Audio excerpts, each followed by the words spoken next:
Hello, shooters. I'm Dr. Tactical, and today we are going to talk about the Sig Sauer P211.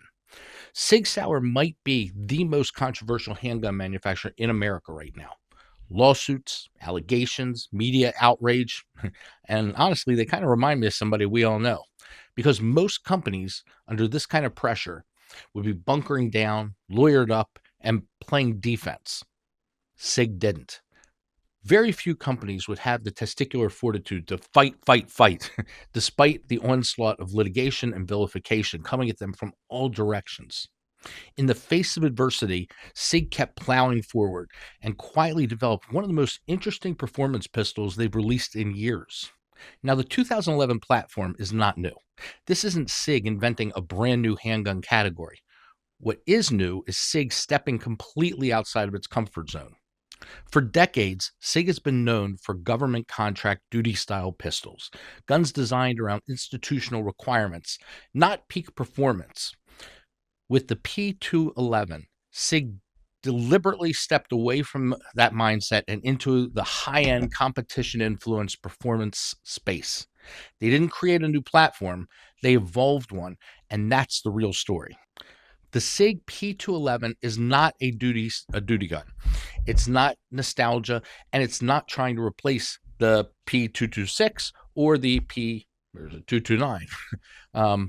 This is a ported, compensated, double-stack 1911 style performance pistol built for recoil control, shootability, and speed. This is SIG saying, we've mastered the duty guns. Now let's talk performance. Now let's talk about what really defines this gun, visually and mechanically. The Mach 3D compensator. This is not your typical drill a couple holes and call it a comp setup. SIG calls it the Mach 3D because it's 3D manufactured, which allows internal shapes and gas paths you simply cannot create with traditional machining. Think of it less like holes and more like a gas labyrinth. Here's how it works in plain English. When the gun fires, high-pressure gas follows the bullet out of the barrel. Instead of letting that gas just blast forward and flip the muzzle up, the Mach 3D captures 80% of the gas and routes it through internal chambers and channels. Those internal paths split and redirect the gas to both upper and lower venting routes. The top venting pushes the muzzle down, fighting muzzle rise. The lower and lateral routing controls how the pressure expands, which smooths out the recoil impulse. So instead of the gun snapping upward, the recoil feels more like a controlled push straight back with a much faster return to target, less flip, flatter shooting, faster follow-up. This isn't marketing fluff. It's physics enabled by additive manufacturing. It's basically a tiny wind tunnel for gunpowder gas, except this wind tunnel is aggressively on your side. Now pair that compensator with the front sight design, because SIG made a smart choice here. The front sight is mounted on the slide behind the compensator, not on the comp itself. And that matters, because on compensated pistols, the blast zone can create a heat shimmer, carbon buildup, and gas turbulence, all of which can distort your sight picture. By keeping the front sight behind the comp, SIG enables and ensures a stable, consistent sight picture without a heat-induced mirage. So the comp does its job up front, and your eyes get a clean, predictable sight every time the gun cycles. That's exactly what you want from a performance pistol. Now let's talk triggers, because this is where internet arguments go to die. The P211 uses what SIG calls a modified Series 80 trigger. Traditional Series 80 systems include a firing pin safety, which tend to make triggers feel heavier and less refined, kind of like the Staccato's new HD line. SIG didn't just copy that system. They retained the firing pin safety, but refined the geometry and engagement surfaces. The result is a trigger that feels better than people expect from a classic Series 80. Early reports put it in the 3.5 to 4 pound range, with a clean break and a positive reset. Exactly what a performance pistol should feel like. And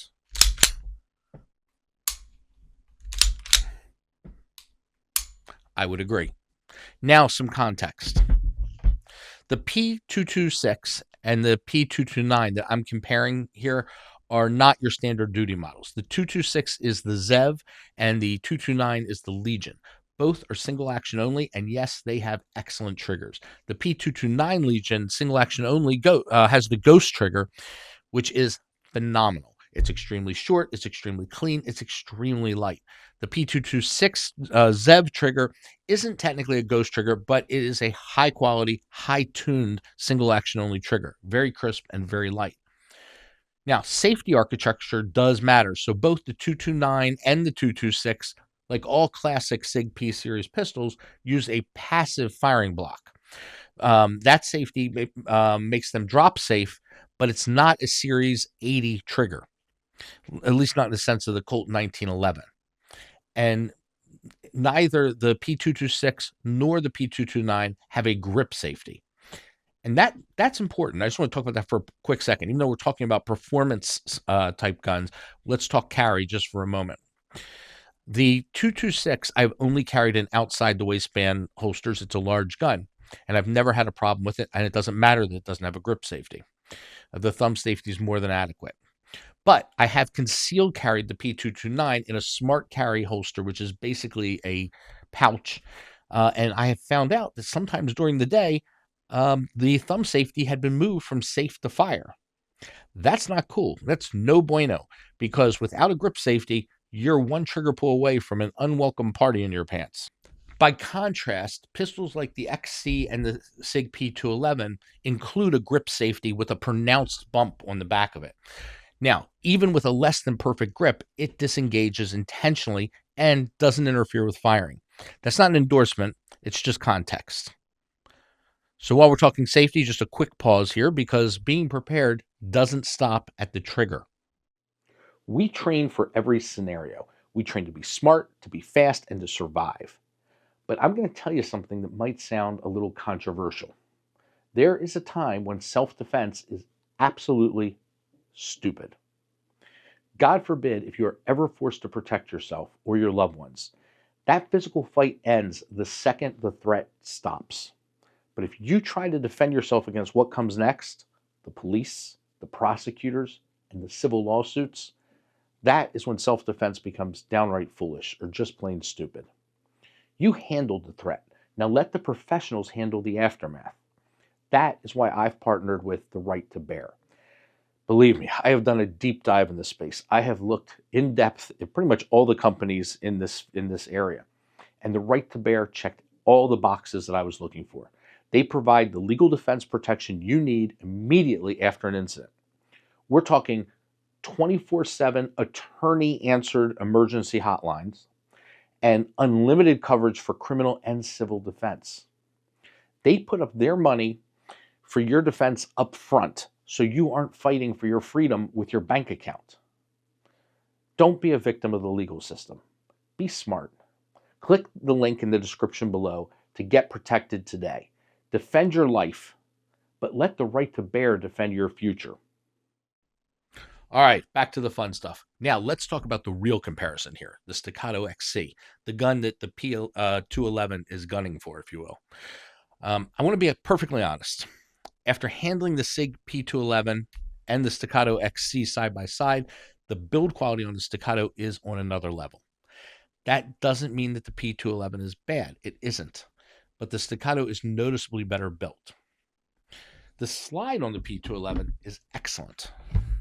It just glides beautifully. Definitely better than the SIG P226 Zev and the P229 Legion.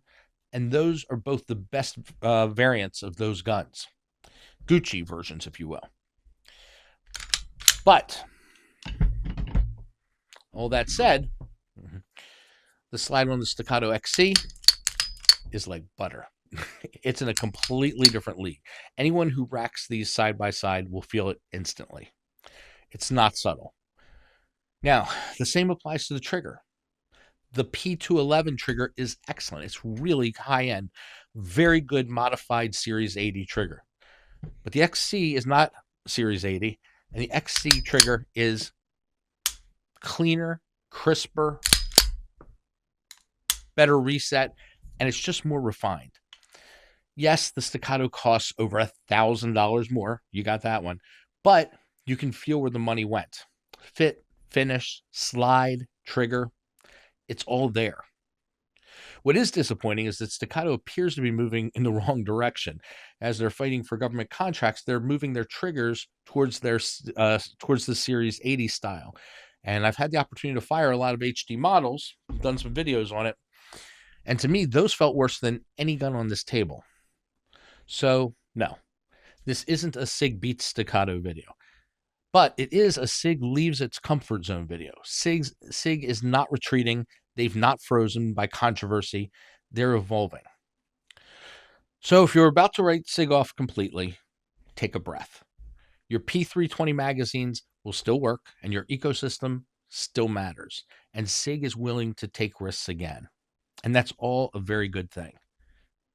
I hope you found this video entertaining and informative, and I would greatly appreciate it if you would kindly like, hype, and if you haven't already, subscribe. And of course, please share your comments in the comments section below. I'm curious if anybody who's used these side by side or looked at both of them in detail has anything they want to add. Please, I would greatly appreciate it.